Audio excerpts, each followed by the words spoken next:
Thank you. Thank you very much, Mr. President. You're so kind. And, but I like hearing it. You're so kind. Let me, first of all, thank my local affiliate, president of my local affiliate, J.T. McLaughlin.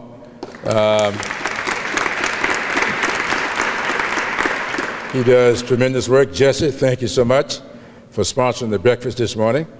I had one bit of a problem with it. There were no grits. Check that out next time. Let me say just a couple of things, if I may. I understand Leader Pelosi has been here already. I apologize, but back a few years ago, I had a lot to do with scheduling the votes. And I would never schedule a vote during an Urban League luncheon. I'm not in charge of scheduling the votes right now, and so therefore we had to go cast a vote before coming over here. A couple of things I'd like to say to you. The President mentioned going to see the movie 42, which I have not yet seen, but I'm going to see it, I believe, the 12th. I think it comes out. There is a showing that I've been invited to, one of these things you see before it goes public, which conflicts with another thing on the schedule, and I'm not going to be able to see that. But I think you should also, if you have not, see Lincoln. It's kind of interesting, though all the history wasn't quite accurate. It talks to me, it conveys a message that we sometimes forget up here when we're legislating. That whole movie was not about Emancipation Proclamation. The President took care of that. President Lincoln took care of that by executive order using his war powers. But then the big question became that few people seem to focus on: what happens when there's no longer a war? When the war is over, will that executive order still be in force? And though he was criticized profusely for it, he pushed for the 13th Amendment, knowing full well that if he did not get that in place, the Emancipation Proclamation would have been short-lived, or I'm sure it would have been, and it certainly could have been.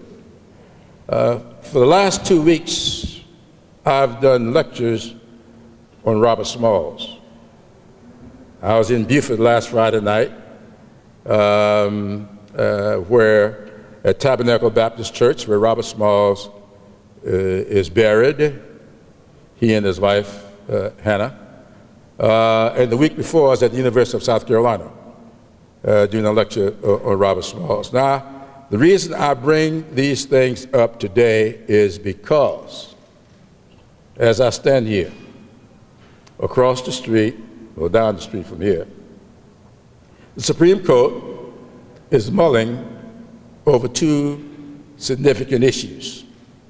Section 5, whether or not Section 5 should continue, and of course, the argument is being made, Section 2 sits there, so even if we were to lose Section 5, you still have remedies under Section 2. Now, there are a lot of lawyers here, and I ain't no lawyer, but I know this.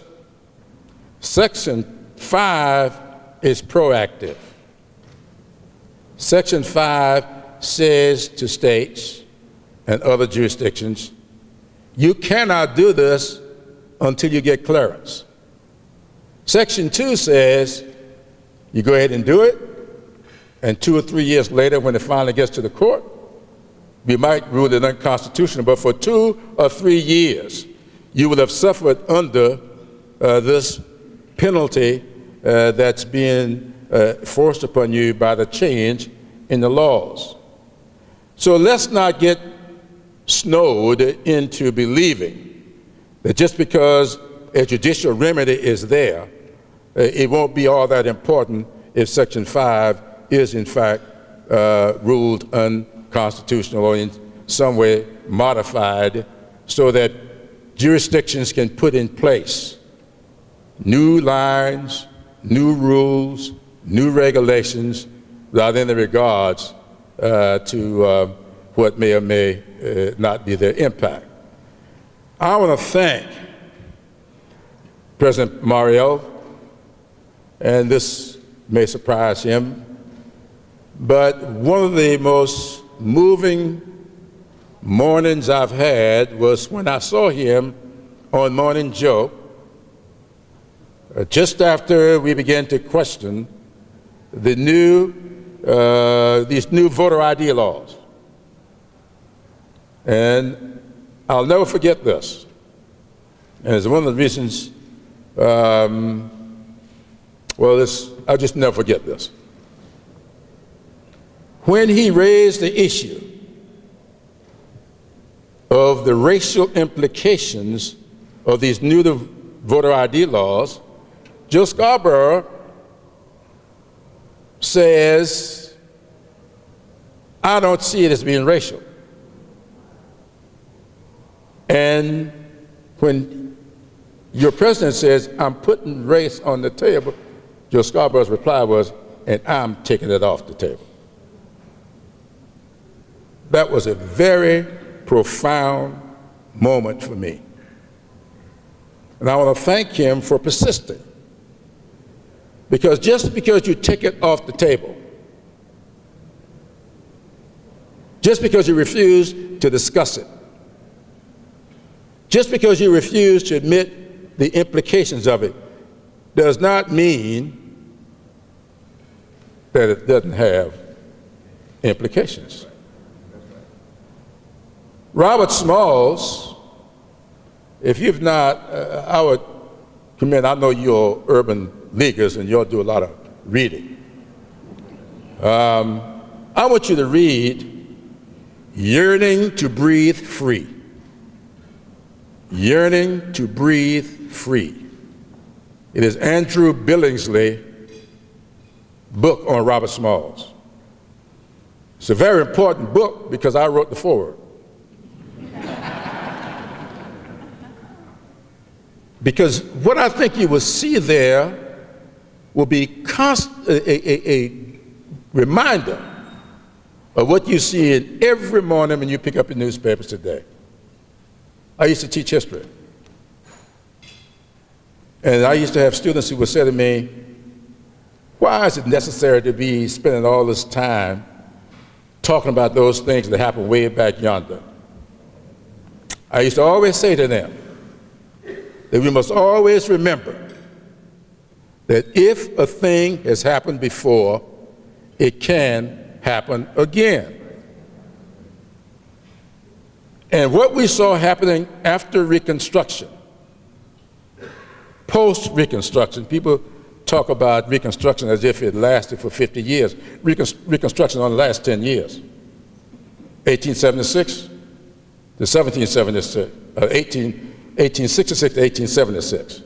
In 1876, the Tilden-Hayes Compromise brought an end to Reconstruction, and over the next 30 years, we saw new laws, new voter ID laws, new employment discrimination laws, new laws that rendered us as a people impotent. Just think about what you're seeing today. New laws. I remember when people talked about the civil rights movement and this aftermath as being the second Reconstruction.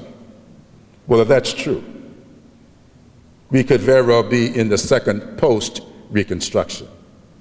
We must be vigilant. Now, I'm not here today to give a history lesson, but let me say just a couple of things to you going forward. I just spent about an hour with J.T. McLaughlin. We talked about the Urban League and all the affiliates participating in the ACT, and things that you all see as possible roles to play in the ACT.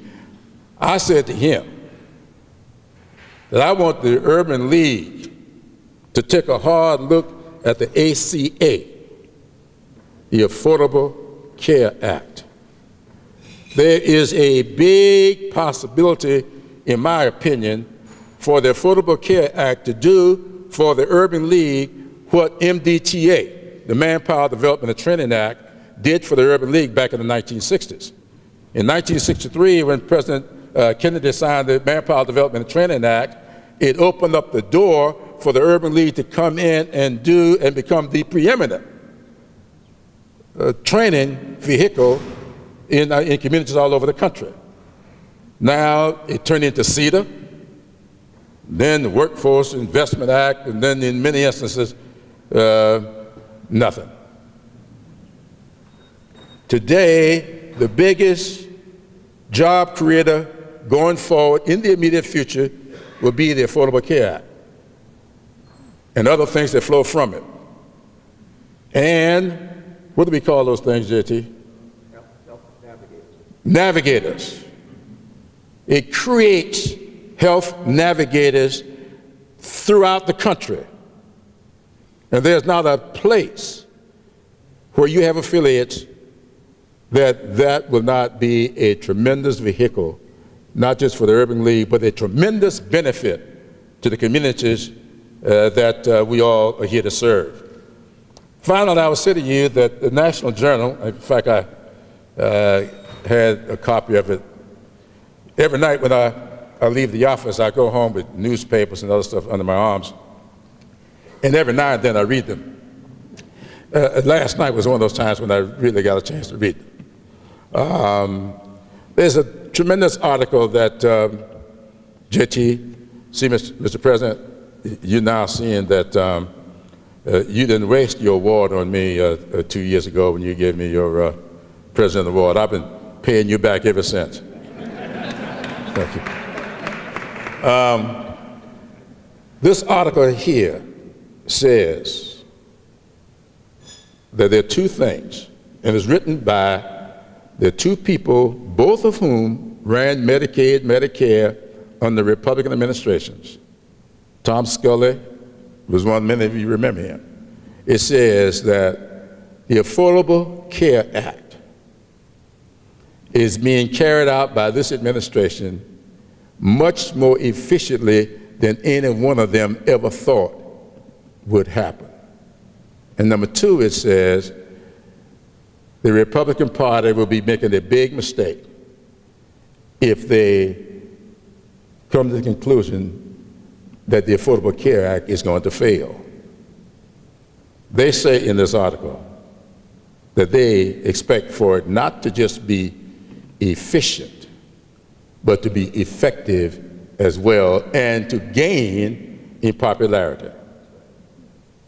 So just think about it historically. When Social Security was created back in the 1930s, it was supposed to fail, supposed to implode. It's still around. When Medicare was created back in the 1960s, it was going to fail or implode. Still around. Not only are both those programs still around, they have gained significantly in so much in popularity. Try to get rid of one of them now. The Affordable Care Act could very well be headed in the same direction. So I would say to you, please do for me two things. Read Yearning to Breathe Free. Look at that period of history after Reconstruction. See what our forebears went through. And remember that if a thing has happened before, it can happen again. But our forebears did not have the benefit of history. We have it. My daddy, who was a fundamentalist minister, said it to me all the time, son, you read. A person who does not read, he would say to me, is no better off than a person who cannot read. Read. Read the headlines and read the tea leaves. Thank you.